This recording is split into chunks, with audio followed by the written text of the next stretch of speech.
Good morning, Virginia. Good morning. I'm sorry. I'm like halfway asleep. And my bun is like, woo. I swear I brushed my hair. I swear I did. I'm just, I'm tired. Everyone's asleep and I should have stayed asleep. No one has any, all the summer school classes are done. So for the next 29 days, my kids will be like sleeping in and I'm like, I should have stayed asleep. But as soon as Kendall leaves, like 10 minutes before he leaves, I automatically get up. And I got up early today because I thought I had to put get a package to the postmaster so that it can be to somebody in California by Thursday. But Kendall took it, so I really didn't need to get up. He was like, "Yeah, I took it. I was just waiting for you to send me um, the shipping label." Good morning. Good morning. Yesterday I used this really beautiful purple suede. I don't know if you guys remember it from like the Tandy leather haul. It is gorgeous, but my whole table and like what is it, the bed of the machine is a lavender purple. So when I get off here, I'm gonna clean it with some cleaning products to see if soap and water, Dawn Power Wash or whatever to see if I can get it off because as of right now, it's purple. Now, if it stays this color, I'm not gonna be mad at it. There's no transfer coming onto my fingers, so I think it literally just dyed my machine from going back and forth. It's like a light lilac purple. Good morning. So today, have you ever had one of those days where you feel like you want to do absolutely nothing, nada? That's how I feel today. Yesterday, I finished a tester bag, um, and I did it with suede and chrome tan leather. I wanted to push myself kind of a little bit out of my comfort zone. I have made testers before with leather, but it's just been a while, and I absolutely love how the bag came out. I did the inside Cheshire Cat from Alice in Wonderland. All the hardware is like themed of Alice in Wonderland, and I'm really excited about that. I really don't want to do anything today, but I have one tester that technically I could do tomorrow, but only reason why I'm pushing it off is I don't know what materials to use. Um, so there's this thing called um there's these regulations that other countries have. Like I test a lot for people that are designers in the UK. And if somebody here in the US uses unlicensed fabric, they can't put your bag that you tested for them onto their website or they'll get dinged. Even if you use like licensed fabric Disney, they'll get dinged. They can't use it in the UK. So when I'm trying to come up with a bag for someone that I'm designing from another country, I'm always trying to follow their guidelines so that way my bag is still on their website showing a different perspective, but also trying to keep it real with my fandom. And it gets a little bit difficult and it literally makes my brain go overload because some things are like easy for me to be like, oh, I'm going to pull the Star Wars fabric, I'm going to do some reverse applique, whatever. But if the fabric is licensed or unlicensed, anything affiliated with Disney, they won't use it. And they're really sweet and kind about telling me like it's not you, your bag is stunning. It's just that I can get hit with a lawsuit for using licensed or unlicensed Disney fabric. It's different if I do applique and it's like some design that I do that's not fabric, but that puts in a little bit more work. So there's a bag pattern that I've had for almost a month now that I want to make because this bag has the potential of being a hitchhiker bag. And I really wanna make it good, but I'm afraid to use any really great fabrics that I have because I don't want the designer to come back and tell me, they can't use my bag because of that. Yeah, and that's my favorite part too. My favorite part is picking out fabrics because I feel, and I'm not trying to sound, like, cocky or confident or anything. I feel like that's one of my greatest skills as a sewist is picking weird things that normally don't go together and making them go together. I think I have like a eye for color and detail and fabric.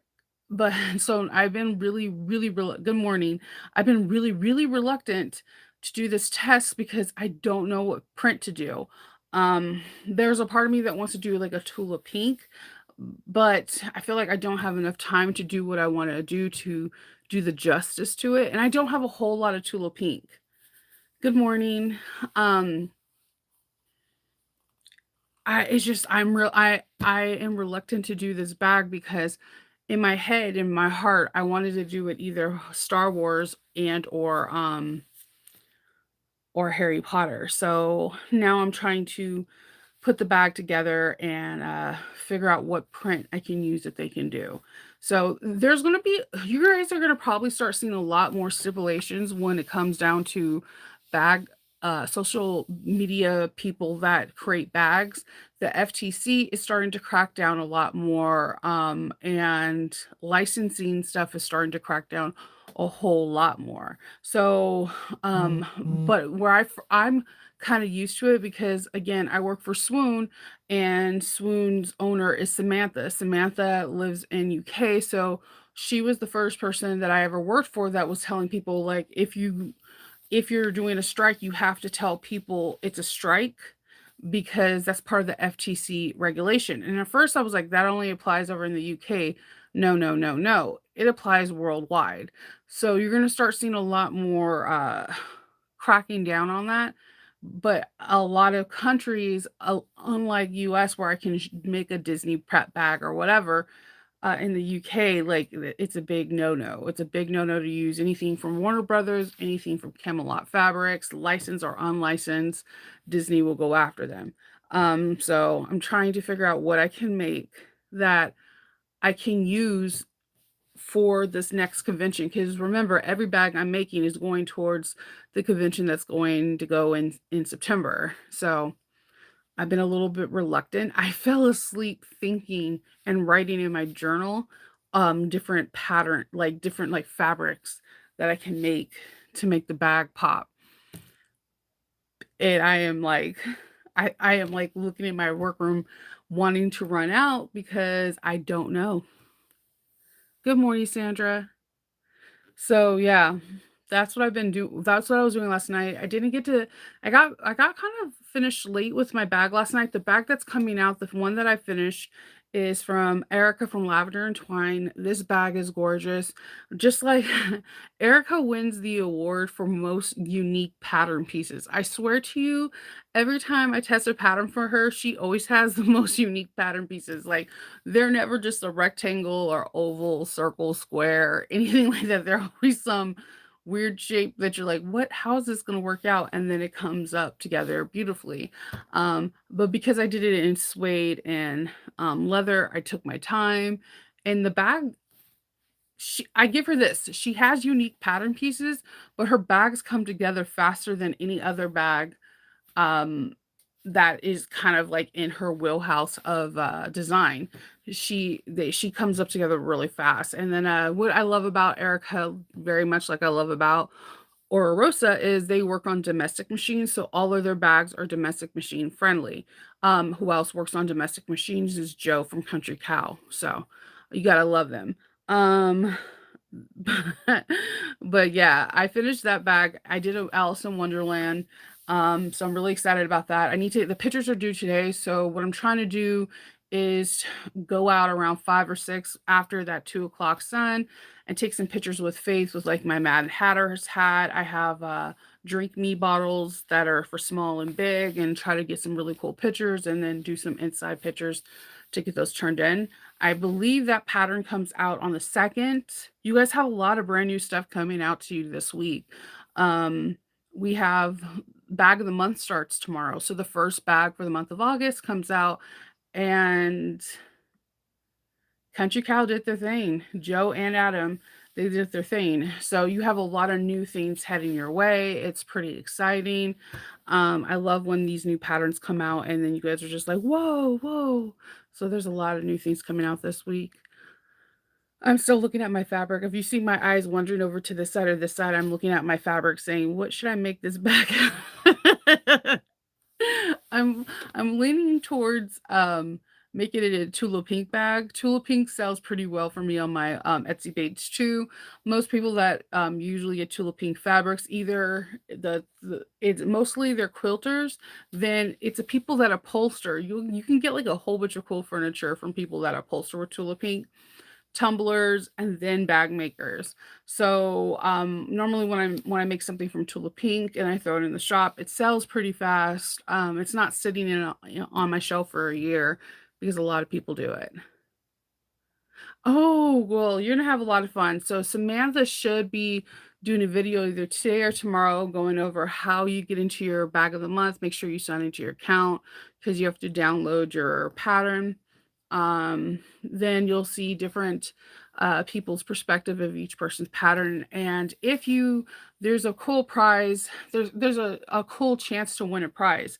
So there's 2 sets. Every month, if you do finish the bag within the month and you enter it, there's like a drawing for a prize. But if you enter all 3 bags, there is a grand prize, and you'll see all the sponsors on the page. There's usually like 10 or 15 sponsors that are giving out gift cards, something, fabric, whatever. And it's a pretty cool thing. And it's very, very hard to pick these people. I know. So, it's very hard to pick these people because everyone's bags are amazing. So first up, we have Country Cow for this month. For the second month, we have Emmeline bags, which Janelle always makes really fantastic patterns. She's a great designer. And for the third month, it is Catherine from Sew Your Bag. The way bag of the month works is the first month is more beginner friendly, the second's intermediate, and the third is advanced. The reason why they do it this way is they're helping you trying to get skill building. So by the time when you're done with this session of bag of the month, you're like, dude, pop my collar, I'm advanced. So that's the way it works, and you'll see me active in there. If you have questions, the group is very, very interactive and they'll help a lot. Print your stuff from Adobe at 100%, um, or actual size. That is the number one question we get every month, and it's like we're waiting with popcorn, just like waiting for midnight for someone asking that. Print from Adobe. It just makes your life easier. It's free. It's free. And it's pretty cool. Then each month, the designers usually make a little post about themselves so you get to know who they are. It's a really cool thing. I'm really, really excited for every single one of the designers. It's the first time Country Cow is doing it for us. I've wanted Adam and Joe forever because if you're not familiar, Joe makes a lot of the patterns, but a lot of the other really, really cool like patterns that are dealing with like leather and all that stuff like that, that's Adam. Adam's a beast. He makes some really cool things. He's the one that owns the fabricator. Joe has the domestic, and they're an awesome. I'm all about I want to have I threw this idea out there to Samantha. I would love to have a bag of the month where it's like dynamic duo, like 2 partners working together. Because we have like Joe and Adam who work together. We have yes, please, thank you. You have Danny and Sarah. I know I see you, Loki. Come here, Pop Pop. I know. You're a big boy and you do big boy things. Oh yeah, yeah. Whenever his sister comes down. So Danny he helps he draw things out. He helps Sarah helps bounce ideas off of them. You have Joy and Herman. You have from Georgia Girl Stitch. There are a lot of dynamic duos that work together in this sewing world that have a company. So I think it's pretty awesome. I swear to you, if I designed, I would have threw me and Kindle because I bounce all my ideas off of Kindle. There would be a lot of things that I never made if I didn't throw it at Kindle first. Because he's brutally honest, but in a kind way. Yeah, it's bag of the month. Yeah, it's pretty cool. Country Cow. Oh my god, yeah. They're an amazing team and like you already know, I fangirl off of Country Cow's designs because they're always they look complicated, but they come together in a few steps. I don't know how she does it. Her writing style is very easy to the point. One of my favorite things is on the front of each page that you print out for instructions. It automatically tells you the seam allowance and what the top stitching is. And it's important because in case they change to okay, so this at 1/4 or top stitches at 1/4, it's always at the top of the page. And I know that sounds really simple, but because they do that, it helps my little ADHD brain not to flip to the front. Now, if you watch my videos, you know, you hear me like flipping through the front of a book to look at like either a seam allowance or a measurement. So it helps tremendously for me. So that's just my little soapbox thing. And I know everybody writes different, and I appreciate every different body's writing. Like I love the fact that Maggie 55, she gives you all this information before she goes into delves into that chapter. She gives you a YouTube link that is dedicated to that, you know, the next 4 pages, and you're just like, holy heck, this helps. Like people are so damn creative. Yeah, I've been. I'm a flipper. Me? Oh yeah, I am. I'm a flipper. You will see. I will flip through like I didn't notice until I really don't watch my videos. Was somebody asked where did I get these scissors? And I had to flip through the thing because I'm like, I use different scissors all the damn time. And then before I seen me cut, I was flipping through the pages on the in the Papa, what are you doing? Are you doing big boy things? What are you doing? I know, I love you too. I know. Your mommy's baby puppy. I know. I I don't know what you want. Are you looking for Fifi? Go get her. It's okay. I know. I know. I know. I know.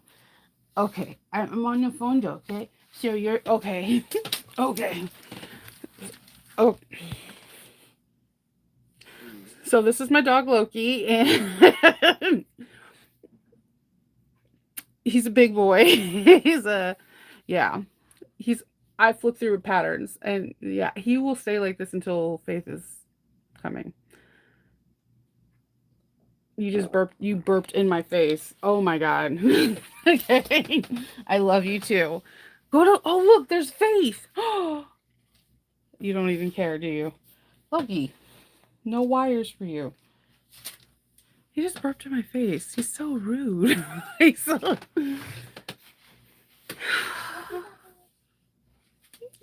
he's he's my favorite person, but he does rude things like burp in my face. That's smarter, Netta. Stick it on the machine. That's a good idea. That's why I liked. So what I like to do is I highlight. I highlight certain when there's like seam adjustments, but Country Cow was the first one I've ever seen where they put the seams on the top of each page, and I was like, well, that helps me. I know most of the patterns that we sew nowadays are 3/8 of an inch. It's really weird to see a half inch, half like certain designers you get used to their measurements. I'm like Lavender Twine, half inch, you know, or Rosa 3/8 of an inch. Like you get used to their like, you know, Sarah Lawson's 1/4 of an inch. If you get anybody that's from the UK or anybody that's not part of the US, it's 3/8 of an inch. So, but yeah, it's like when they do the different top stitching. I was top stitching a bag the other day, and it was like top stitch 1/4 of an inch. I was like, wait, not 1/8? What the heck? Oh yeah, no. Loki is beyond a shop dog. He will eat your leather. He likes to smell leather. So, and he likes to pull out my zippers and make a nest and fall asleep in them. Yeah. He's also done that with interfacing. He's some when the kids are at school, he's fine. If I put his little doggy bed over there, he's just chilling. He's used to all the machines. I just gotta come and pet him if I'm standing up. He'll occasionally come to me, and then if he wants to go outside, he'll go outside and knock on the door, the glass window till I let him. It is such a loud sound. It's just like bam, bam, bam, tapping, tapping, tapping. I'm like, okay, I'm coming. So I take him outside, or if his water, he has like a water jug like that fills the water bowl instantly. He has brought that down to me. He's brought down the whole jug with water splashing around. It's just, he's an interesting puppy. Oh yeah, I don't know. I like dogs. Dogs are like, I don't think the world is worthy of dogs. They love us unconditionally, no matter what circumstance we're in. And I think Loki is an emotional support dog. So I had something really, really wonderful happen to me a couple days ago. After I had that really horrible, like binding incident with the bag that we made on Thursday. On Friday, I had like a string of good things that happened to me, and I was crying. Like I was literally crying tears of joy, but my dog is not used to me crying, so he kept trying to suffocate me with his neck fat rolls and just like lay on me until I stopped crying. Like so he can sense when I have anxiety. I just haven't trained him yet. I know this sounds weird because I only have to take emergency anxiety medicine occasionally. It's not like a daily thing. It's just like if I get overwhelmed with something, like my heart starts racing, my palms start sweating, I feel like I can't breathe. So I've seen him knock the pills down over the bottle over with his nose, but I'm fairly certain I think I can train him to get the pills. He does nudge the phone over to me, and that was not me training. That's just him. Loki's a smart puppy. Like he is a realistically a really smart puppy, and he's the most cuddly thing. Now, with all that being said, Loki has his bad points. Like yesterday, I'm going to get water, and Kendall's like, "Oh yeah, the dog ripped the collar off for one of your black shirts that you like." And I'm like, "What?" He's like, "Yeah, you don't have to worry about it. You could just wear it like off the shoulder." And I'm like, "Why didn't none of you get it?" "Oh, we didn't notice he was ripping it." There were four of you downstairs. How did you not hear the ripping? Like, yeah, he has this thing with you. He has this thing with shirts, my husband's shoes, and Crocs. There's something about Crocs. Oh, and my daughter's beanie boos. Like he will just if he could get them, he will, and then he'll make you chase him. Yeah, like he's an interesting puppy. Um, and if and for future references, I will try to find always a Cane Corso Great Dane mix. There, he's a lovable puppy, but he's also really fast. For something that big, you just don't think they'll be that fast. Like we the other day, I tell Kendall all the time, do not leave any food on the counter or on the oven unattended. Just grab a child and have them become like a chess piece and just stay there, and it'll be a deterrent. And he's like, no, no, Loki won't do it. So he went to go get something, and Loki already had not one, but two pork chops in his mouth, and they're running around the house. I'm like, you might as well let him eat it. I'm not going to rinse it off and be like, here, Ken, this is your pork chop, right? So, but he was like, it's the principal. And I'm like, I don't know what to tell you. Left them. I don't know what you want me to say. That dog is fast. He's like lightning fast. And oh yeah, and socks. I don't know what I cannot tell you how many times we had to like get a sock out of his mouth, throat, or whatever. It's just forever. Like that's his thing.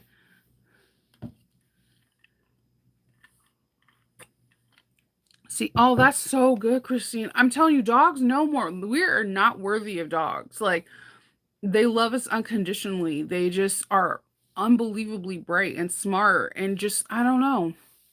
Good morning, Gypsy. Yeah, I just feel like we're not worthy of dogs. Loki's my favorite person, and everyone gets mad when I say that in the house, but he is. I can sit there and talk to him. If I cry, he hugs me. He's always down to snuggle. I hate when he burps in my face, and he does that every time. He's fun to walk because he doesn't go after things unless I tell him to go get it.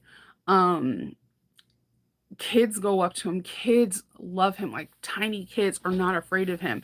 And I'm not afraid of him with kids. He's like so lovable. The most they're going to get is drool all over him because, the jowls. So, the negative is if someone broke into my house, I think Loki will just lick him to death. He's not violent. Now Roxy, run. Like that girl, no, I wouldn't want to be a burglar. She would kill me. Roxy's smart too. She just has a mean streak.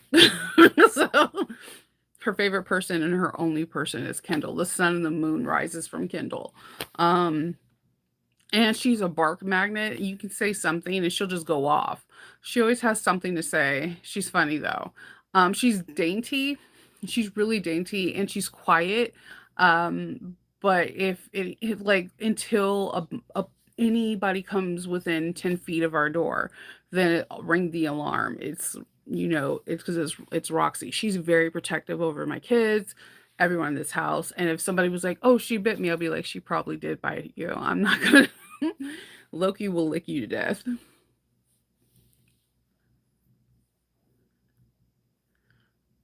Oh yeah, those hyperallergenic dogs. Yeah, an emotional support dog. I think Loki is my emotional support dog.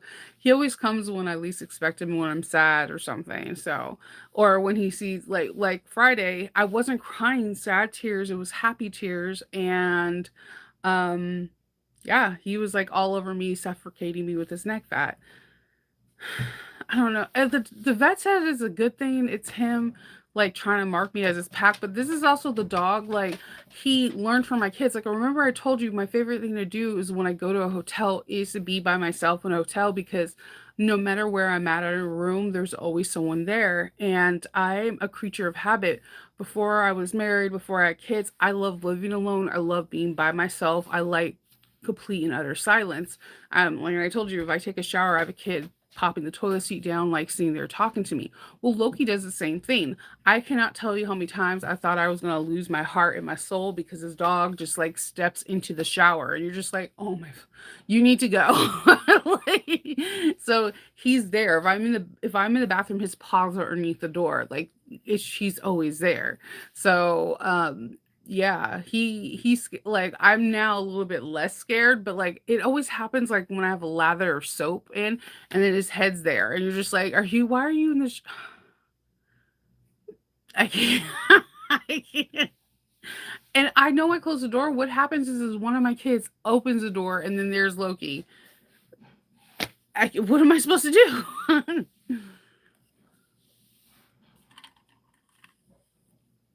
Oh my god, yeah, Loki kills birds. So I can't tell you how many birds I have actually had to throw away.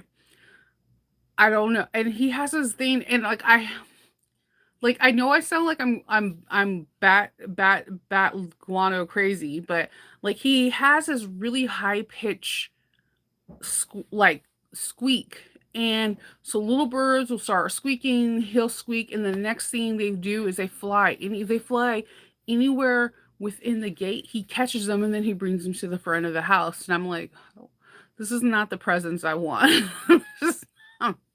So I do that. And like I told you, him and this owl have this tete-a-tete every day. And I'm just like, he's going to stick a talon in your eye, and I'm going to have to rush you to a vet. So I always try to make sure that somebody's watching him between now and noon. After noon, the owl doesn't come out again until like almost till like the sun's setting. But like something about early in the morning, him and this owl, and I'm like, he's either going to kill this owl or this owl's going to mess him up.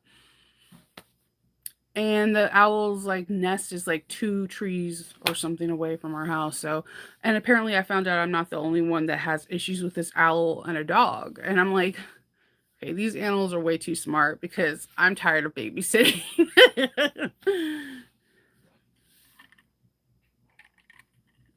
Yes, I do the toilet bathroom thing because of Kendall. Okay, so when Loki was a baby puppy, we got him from my friend, and he was used to being with all the other puppies in the pack. There was like 11 puppies, so they would sleep in a puppy pile.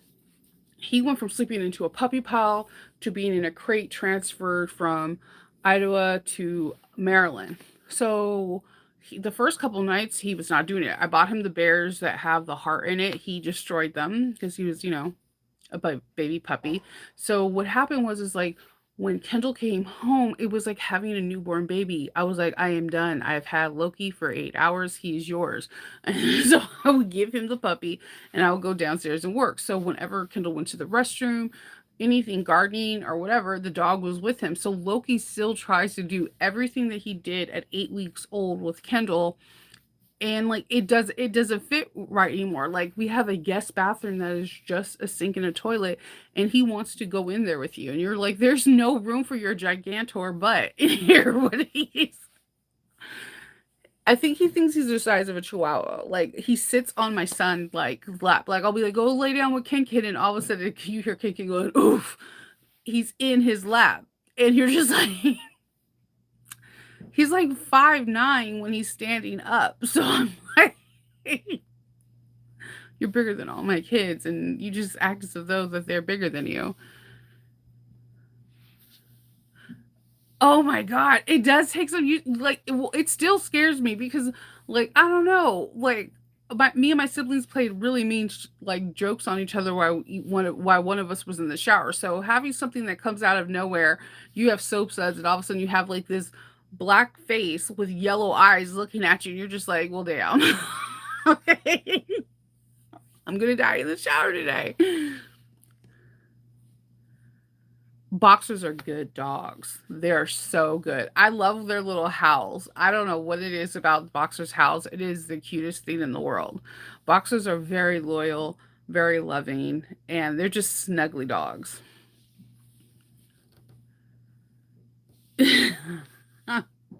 Yo, oh my god, my kids look small. Like if you my like whenever Loki's laying on them, I think I have pictures. You would just die laughing. You'd be like, why is this dog he weighs like 140 pounds. He weighs more than any of my kids. He's taller than any of my kids. And he acts like he's a lap dog. And they just sit there and take it. Like if like Faith is laying on the couch, he'll just like lay on top of her. And I'm just like, they're just used to this puppy. And his thing is that he has a lot of roles because he's a great, Great Dane Cane Corso. So he has these jowls in this neck thing. And we found out from the vet, him smothering you is him marking his scent on you to make you part of his pack.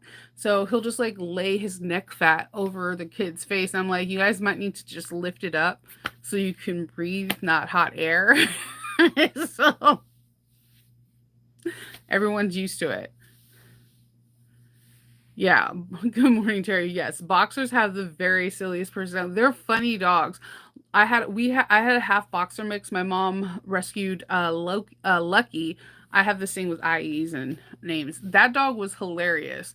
Like he loved to jump out of the gate, and my dad made like the gate around our house like almost 10 feet, and he was able to jump out of there and go to the front door and knock, and it would drop like scratch at the door. It would drive my dad bat crazy, and he was hilarious. That dog was so funny. Like he knew what he was doing, and like it was like this weird vendetta he had with my dad to see what he could do today to drive my dad crazy. And he was a good dog. When Hope he was still alive when Faith was born, and like before Faith even can cry, he would go nudge me to let me know that Faith was up when she was a baby. So he would sleep underneath her crib. It was the cutest thing. Like they're just a very good breed. I love just random things Chanova talks about. Yeah. So yeah. Oh, me and Hope we finished season 3. We started season 4 of Stranger Things. She's seen the first episode. I had to warn her that these are not like the original ones. That they're basically mini movies, and she was really into it. We did that. We did one episode of that, and I was just spent after I made that bag. I was just tired. that heat was just too much, but we have a cool down coming down. So I think it like tomorrow's going to be like 83 degrees. So I'm excited to be out in the deck and just be in cooler weather. Um yeah, today I'm just trying to do this tester and I don't have like the motivation and I'm trying to find it through fabric. Those UK laws, man. Faith.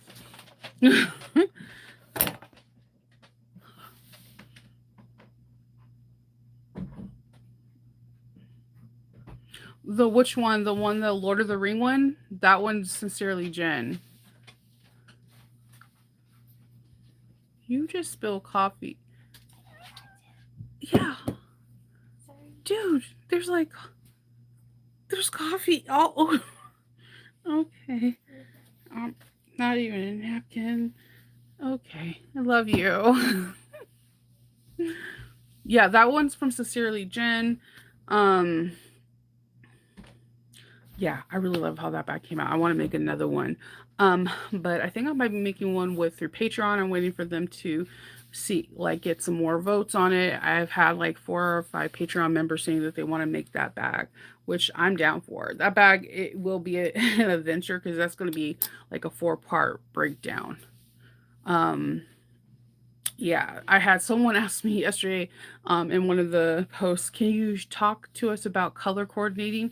And that is one video I wouldn't even know where to begin or even make because I usually put weird stuff together. And you can tell, like if Jolie was on here, Christina is in here. I had second guessed the bag with the quilting with the green. I was second guessing it all the way up until, hey, do you guys you like this color together? um, I second guess myself all the time, and then I don't know. I feel like fabric choices mean a lot. There's something that Sarah Lawson said when I first started watching her is that you can make the best bag in the world, but if it's the wrong fabric choice, it'll get no traction. And it's true. Um, Pick if you have a theme, having like vision boards or Pinterest, or there are you can create your own little templates where like on an 8 by 11 you can put fabric swatches, thread colors, so that way you can kind of envision like what you want for your fabric. That's another thing you could do.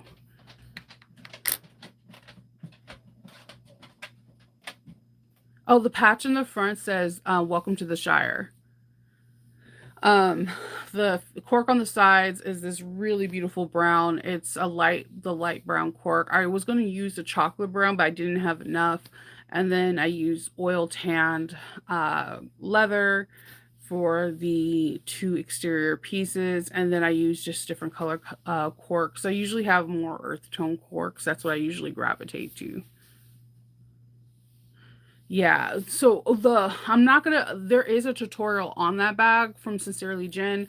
We're probably gonna be doing it over at Patreon though, for that particular bag. So they every month they pick a bag and we vote on it, and then I try to break down the lessons so that way we can conquer that bag within a month. And if that's the bag we're going for, we're gonna be turning it into a backpack and possibly using foam instead of fleece and adding a back zipper pocket so that way when you wear it as a backpack you can have your credit cards and your cell phone on the back. Ooh, that would be nice to have a doll one. A Barbie doll one would be nice. A Star Wars one would be nice. I think a Tula Pink one, like with the new, if you got like the new Tula Pink prints and use purple and pink quartz in black. Oh my god, dude, I already see it. And then they have waterproof canvas through Fabric Wholesale Direct that has black pinstripes. You can get that whole nightshade girl look. I literally want to do that now.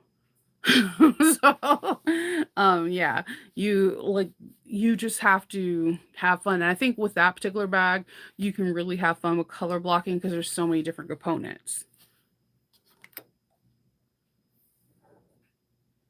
Yeah.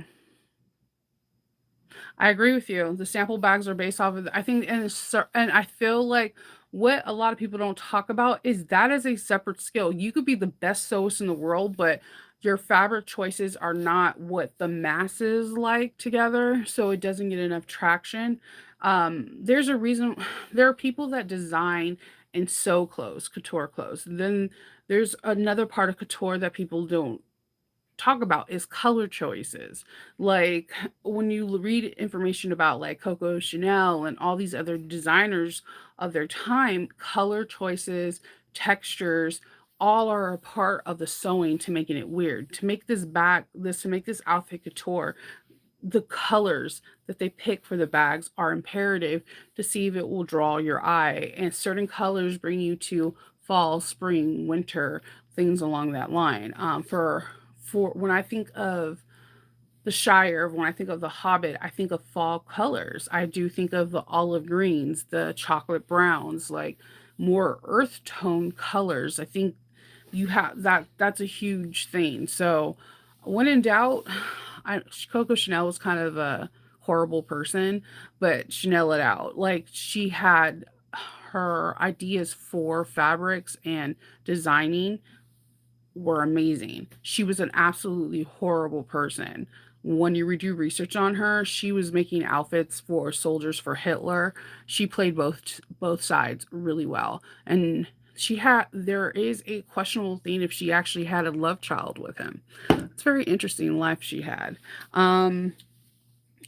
So yeah, when designing out, think of the whole aspect of what you're trying to bring. Like, even if it's like a simple tote, like a boxy bag, are you doing this for back to school? Then think of school colors. Try to associate the school colors to the school that you're trying to do to. Like, if the tigers are blue and green, try to pick those colors. That's the most important thing, and it'll give your bag a more cohesive look. And like Coco Chanel, if something looks too much, take the last accessory off and you'll be fine. Literally has like everything. This coffee is dripping everywhere, but it's good.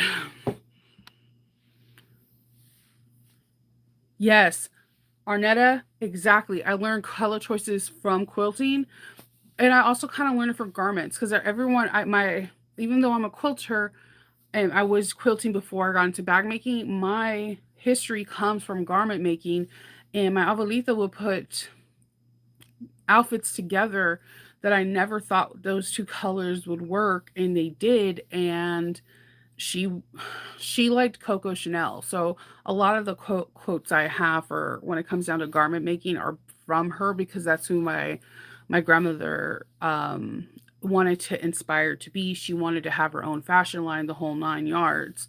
So color choices are everything. And that's why this morning I'm talking about it because I am super reluctant to do this test because I know I can't do like something Disney or Harry Potter unless I do everything that has no fabric and it's like leather work or applique or HTV. I have this idea with puffy paint HTV so bad right now because I was watching Star Wars and I have this idea in my head and I don't know if I have the right colors to bring it to light. So once I get off here, I'm gonna like destroy my vinyl area to try to find these 2 colors. When I say destroy, I'm not fudging. I'm really gonna destroy everything to try to get these 2 colors. I have this idea. There's a language in, there's many languages in Star Wars, but there's a language called Arabish, and this is one of the languages they usually write out, like, hope and stuff like that for Star Wars.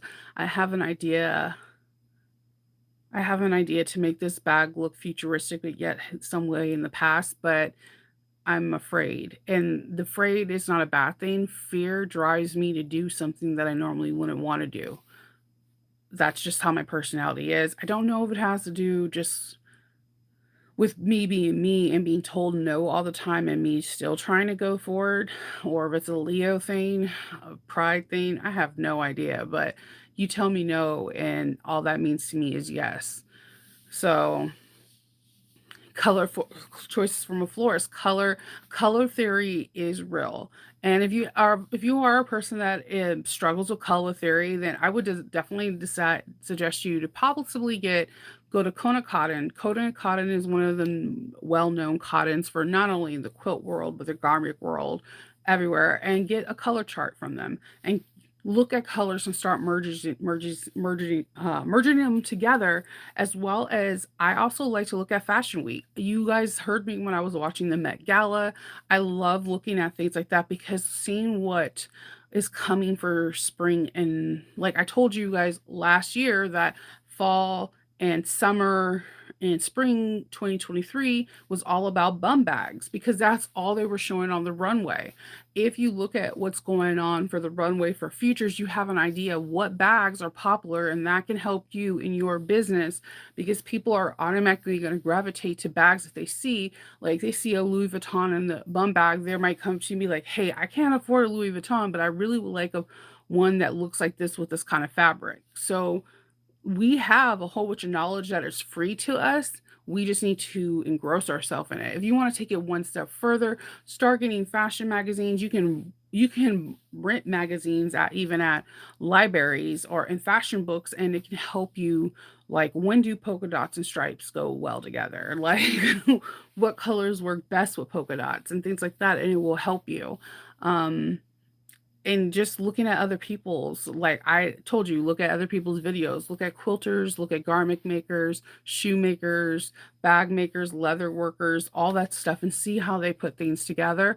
And if it can start making you feel like feelings, like I like looking at the Fat Quarter Shop when they do quilts because sometimes they put some weird stuff together, and I'm just like, yeah, I dig this. I dig this hard. Yes. I know, I'm telling you, oh god, my dream is one day just to go to the Met. Not like I don't have to be in there because it would make 0 sense for my butt to be there, but to see the people walk, like, whew, I would that would be like going to Disney World for me because I watch it every year. It's so I know it's an expensive show, and that money can go to different things and go to different places, but fashion has always been a part of the US history. As soon as the US was established, fashion was a part of it. Down from having uniforms to what a woman at work looked like to a woman who stayed at home looked like. Fashion is a huge part of our history. And the more we learn about it, the more I feel like we're successful with our bags because it sometimes can make or break a bag. So yeah, I love watching the Met. Like seriously watch it. And I also watch it secretly to see when Jay-Z and Beyonce are gonna be back because I don't really care what Jay-Z wears, but I'm always intrigued to see what Beyonce wears. And Rihanna.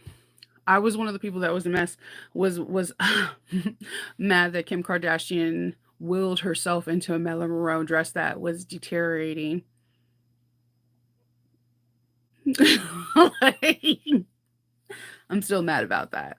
Like, I get it, and it just shows you money. If you have money, you can do anything. But that is like an infamous dress. She was a fashion icon. And I don't know.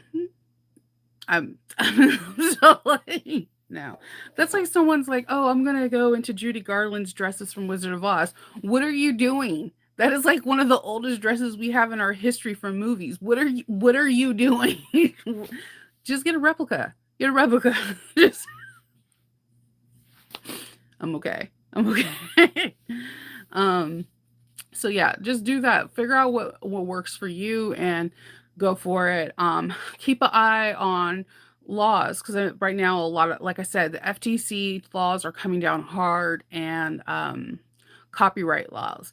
FTC laws, what you need to watch for are people's wordage. A lot of people get sponsorships and for videos. Like, when I'll give you an example, I'm going to use myself. When HTV Ron let me have that little heat press, I advised you. I got that for them from them to review it. It's very important for me to tell you that. If I would have been like, "Oh, yeah, I have this HTV RONT, and this is this and this, I'm trying to sell it to you, and I'm not advising you that I got it for free," that is against FTC policy. They're cracking down on TikTokers, YouTubers, Instagram, Facebook influencers. So people need to be upfront with you and tell you when they get free product because that's per the FTC guideline and they're cracking down. So just pay attention because I think it's really important for people that get anything for free to tell you because if some people are not going to be honest and tell you an honest review because they're afraid that they won't get something else for free. But I'm a person that will give you the honest truth. Just like I told you yesterday, I love Jenny's bag. I think the Duncan bag is perfect. I don't think it's a good sling. It's a mess to me. It's a messenger bag or a backpack. So there, as a sling, I just feel like it's awkward. Um, but a lot of people don't tell you. So just keep those things in mind. It's important to have that because some people like won't say anything and be like, "Oh, I got this Bernina machine and and they're not telling you that Bernina gave it to them for free and this is what kind of swayed their opinion. So just keep that in mind. And that's also one of the reasons why I always tell you I don't really like doing reviews for stuff because I don't want to sway your opinion to get something that may not work for you and work for me. You know? Yeah, don't mess with Iconic Apparel. It just makes it makes 0 sense. Like, it makes 0 sense, and I get it. They say that she only wore it on the red carpet, and then they took it off of her, and they put a replica on. Why couldn't they do the replica from beginning? Because I'm not understanding what I'm not understanding why it couldn't be done from the very beginning. Nobody would have judged her. There's no awards for best dress. Like you're getting people's opinion on in the newspaper, but there's no actual award saying, "Guess what? You're the best dress. Here's your crystal." there's there's no award. So why I don't know. It's a matter of respect. You just got to respect it. I don't know. That's just me. So I'm going to get off here, spend hours looking at my fabric before I start cutting things out. I know it's going to take me forever to do it, but I digress. I've been procrastinating this for almost a month, so I need to get on it. Um, so I hope everyone has a really good Monday, and I hope you're able to sew if you can. If you can't, it's cool. It's cool. I will see you guys tomorrow, and I will talk to you guys all later. Bye.